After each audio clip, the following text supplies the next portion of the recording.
Hello everyone, welcome back to Navy FODDER. My name is Ache and today I am bringing you not the typical Navy FODDER video. This is one that talks about World War mode, and yeah, it's back. It's been 2 years since the last time that we had a World War mode on, more or less, but anyway, World War mode is a different kind of mode in War Thunder. It is one that is played at a strategic level, and that means that it is played on a map. And I know we always play on a map, but this map is different. It's divided by hexagons and it is, strategic. It's like a Heads of Iron or like, the old strategy games that we used to play with, cartoon counters and on a tabletop and things like that. And as you can see, all of the types of units and vehicles are represented so far. Ships, boats, tanks, planes, helicopters. This mode is also designed for the big squads, the ones that are, high population and active, because to start an operation you need 20 players and 20 players that have the vehicles ready to go. So if you are not part of a big clan or you don't know what I'm talking about but you just like what I'm saying and you want to try this new mode, worry not, because the mode is also designed for you to join, even though if you are a solo player or if you have a small squad. The thing is, as anything done by Gaijin, it's very poorly implemented. Just being kind here, because there is no information about the game mode in an easy accessible place. The only bit of help that you get from Gaijin is just a little window that is inside of the World War mode interface and inside of the battle interface. So that is like 3 steps ahead of where you should be getting the help. So please, Gaijin, every single step of this kind of new game mode should have clear info and better helps in order to guide, solo players and to make the overall experience of everybody better. Okay, so with all that said, let's just take a look into the game mode itself. We're going to start by just reading a little bit of the news article, and I'm just going to leave the link in the description below if you want to check this out by yourself. So they start saying that they are gonna, keep on going with the World War mode and doing, apart from the seasons, they're gonna do regular events, which I suppose will be like this, a weekend in which you can play one of the scenarios of the World War mode. So if you've never seen World War mode before, this is something that it was done in seasons, and that means that they normally do nearly a month-long event in which they are rotating the different scenarios of the World War mode during that time. Okay, so now that we know a little bit more of the background of the World War mode, let's just take a look into the more practical thing of this new mode. Let's just take a look into how to get ready, how to get a good setup before we start playing. So it all starts as always in the main game interface, and then you go into the top tab that says World War right now. You click on it and you get into this lovely screen here. All very nice as always, very well done Gaijin on that respect. And then you go on the bottom left and you have this little tiny tab here, which is very important because you get to choose in which servers you want the game to find operations for you.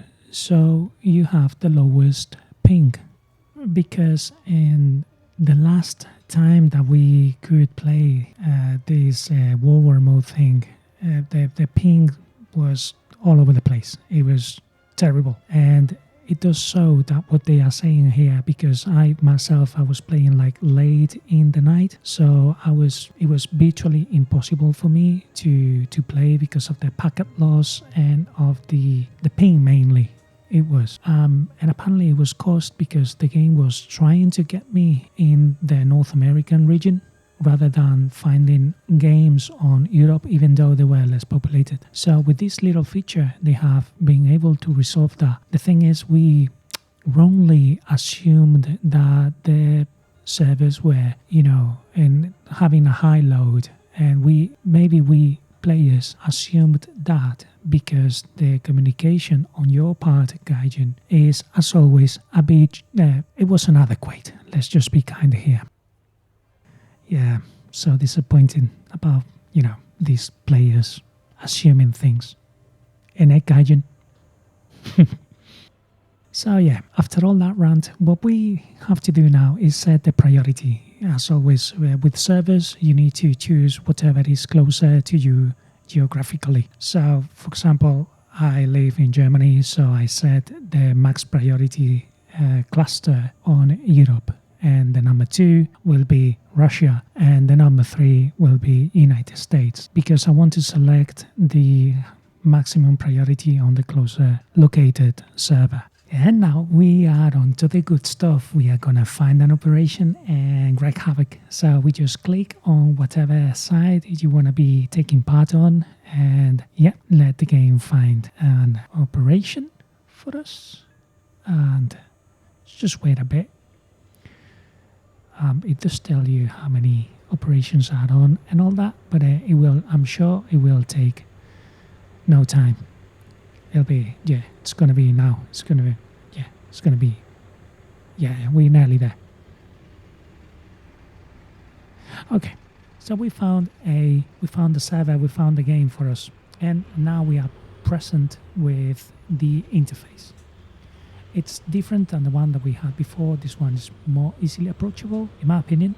We all see, even though if you are not the commander, you can see where the movements are and where the things are going. And you can also have the battle tab, which will lead you into the different battles that are open. You don't have to go and click, or you don't have an awful long list like we used to have on the left of the screen here, with so many different battles going on for all of the available operations. Now you just join one operation, and then you try and join battles inside of it if you are as a solo player, or with a little squad. So one of the things to note, the first thing when you join a battle is, how long has it been running for? This is one that is just started. I believe it's only 2 hours. Next thing that I would do is check at the different clans that are involved in this. And this one is a clan with 126 members out of 128. And the one in Germany has 128. These are full clans. So that is giving us an idea that the games are going to be highly populated, or at least a few of them, because they don't have to have all of the players logged in at once, isn't it? So yeah, and then this is the strength of the armies right now. So we can see the differences between what they have left and in both sides, so you can quickly assess how the battle is going. Then for this particular map, this is something that you should just know, because for this particular map we have to hold E3, H4 and H7. These are these hexagons here, E3, H4 and H7. These are the objectives.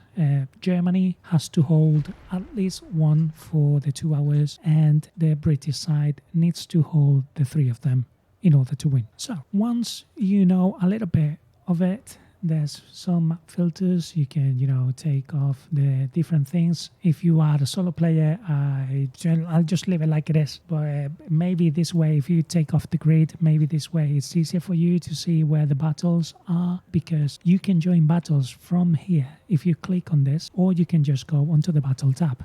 Okay, so once we know that we want to stay in this operation, we click on the battle, and we see a detailed view of the battlefield that we had before. But here we can take a quick look into the available battles.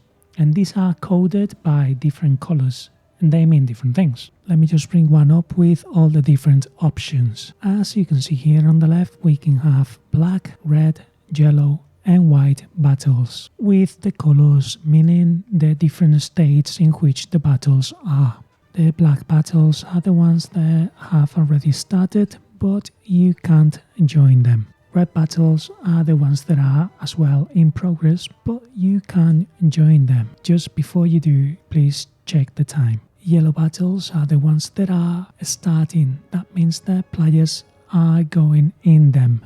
And normally there's a countdown which as a solo player you have to respect, because the main squad players have preference, so they can populate them before the rest can join them. And once you press the join battle, it will let you know how many randoms and how many squad members are in that battle for both sides. And the white battles are the ones that haven't started yet.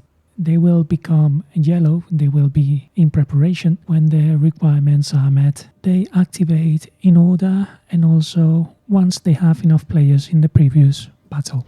These battles also show a win chance, because as you can see, if the battle doesn't start in a certain amount of time, it will be resolved automatically. Okay, so now we know what battles to join depending on the color that they have, and that is very quickly, and you can do that at a glimpse, and that's helpful. But then you find yourself that you joining battles and then you just getting bombed all the time because the enemy team has, bombers and you don't have planes available, or you are joining battles where the enemy has like nearly infinite amounts of tanks and your team does not. Things like that, And that happens because this is a strategic map, and it's like the war is developing. And my friend, in war, there was no such a thing as balance. And this is not the random queue for random battles. So if your commander is not taking in consideration where to move its units, you're gonna find yourself in situations where, you are at clear disadvantages. But one of the good things about being a solo player, or like, 4-people squad in this game mode, is that you don't have to stick to a certain operation. You can always, 1, just find another operation, or 2, change sides. So now we want to stick to a certain operation, and we don't want to see ourselves in disadvantageous situation. So what we need to look at is what kind of troops are against each other, because depending on that, the mission will be one or another. So let's say if aircraft attacks ground troops, the mission is not going to be the same as if the same aircraft attack other aircraft, obviously, isn't it? There are 13 different mission combinations depending on what troops are involved in those battles. And if you want to check on the different ones, you can just follow the link on the description below and go to the War Thunder wiki and take a look at them. Once you know that, the next thing to keep an eye on is the numbers and these 2 icons here. The first one is the total number of vehicles available, and the second one is the morale. The morale is something that, being a solo player, doesn't affect us that much, but it's good to know that they all have 50 as a standard, and if you win a battle, it goes up, and if you lose, it goes down. Once it reaches 0, that particular troop will just disappear from the map. And the most important thing before you click the to battle button, before you go into a game, is to view the detailed vehicle selection that you have for the particular battle. This list doesn't have to be like this until the end of the battle. I mean that you can reinforce certain battles if you send, aircraft into the battles, modifying the available options that you have. So these are the full amounts of available vehicles that you have for this particular mission, and that means that you don't get to play all of them. What the game does is it does divide the number of the available vehicles into the different players. That is why you need to think twice before you join, because even though you see that a certain vehicle has 6 spawns for this particular mission, that doesn't mean that you get to play all them 6, because those 6 spawns are gonna be shared between all of the players. So maybe you get just one go at a certain vehicle. That's why it's important to have the different crews, and also not to just go like a headless chicken around getting killed all the time, and to preserve the units. But more on that later on. So should you join on a 24 against 98? I don't know. It's up to you to decide. Especially because there might be some reinforcements coming in later on, or maybe it's just a plain no because there might be another battle that is more appealing to you next. And now, before we jump into battle, we need to select the crew that we are going to be using for the particular battle. And for that, you can just click the generate automatically the lineup for the battle. It does a horrendous job, let me say. Or you can use the help that they give you to kind of understand how this is done and why. So vehicles in World War are grouped, and you can use one chosen vehicle from each group. Once you choose a particular group to a crew slot, you can choose what vehicle you want to play by clicking on the change vehicle button. Once you've done that, you need to organize a little bit your crew and moving different groups around the crew slots to get the most out of your crews. So in order to do that, you just need to, as always, right click on the crew slot and then change group and assign which group you want to play on a certain crew slot. And one of the good things about this crew slot thingy is that if you don't have enough crews to accommodate all of the different groups that are available, the game does give you, let's say, 3 base crews, and those are exactly that, base. They don't have any crew skills at all. So keep that in mind. And just please, before you go into a battle, check everything twice. Go into the different slots and see if they have mastered that particular vehicle. Check that you don't have a better vehicle in the group hidden, and just check that the crews are mastered or not, and they just make sense for whatever you're gonna be playing next. Just keep in mind, if you use the generate vehicle preset, it works for particular situations. So when the battles change and the available vehicles change, the preset that is gonna create is gonna be different. So if you just gonna need to always double check that every time you change battle. And there's one small detail that you need to know before you go into a battle.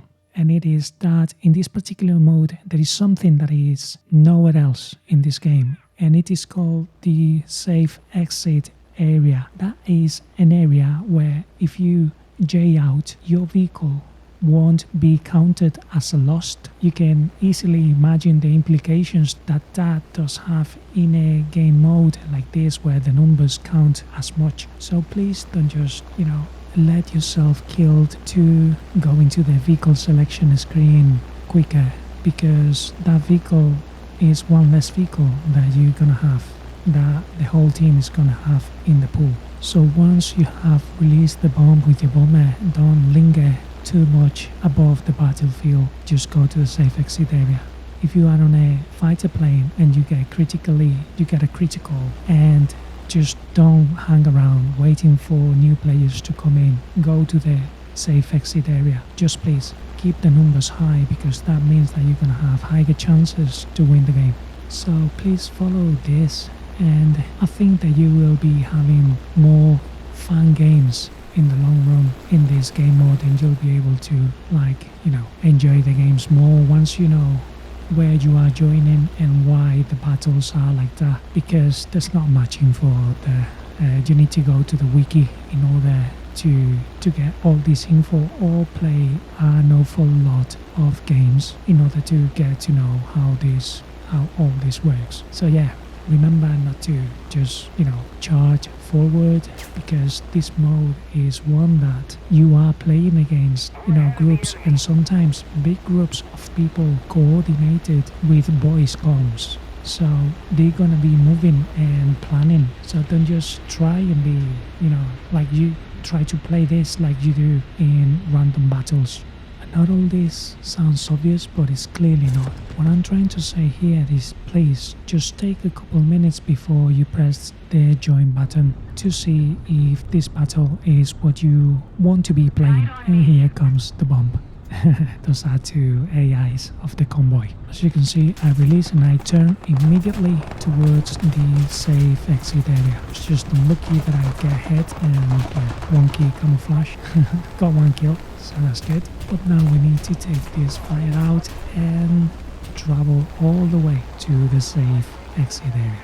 By the way, this mode is just, in my opinion, the perfect mode. This should be on more often.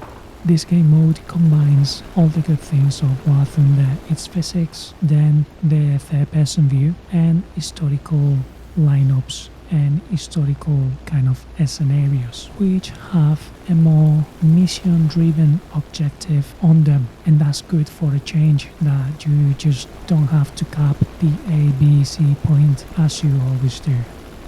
So I hope this helps, and I hope you have a wonderful time with this game mode and with your squad mates.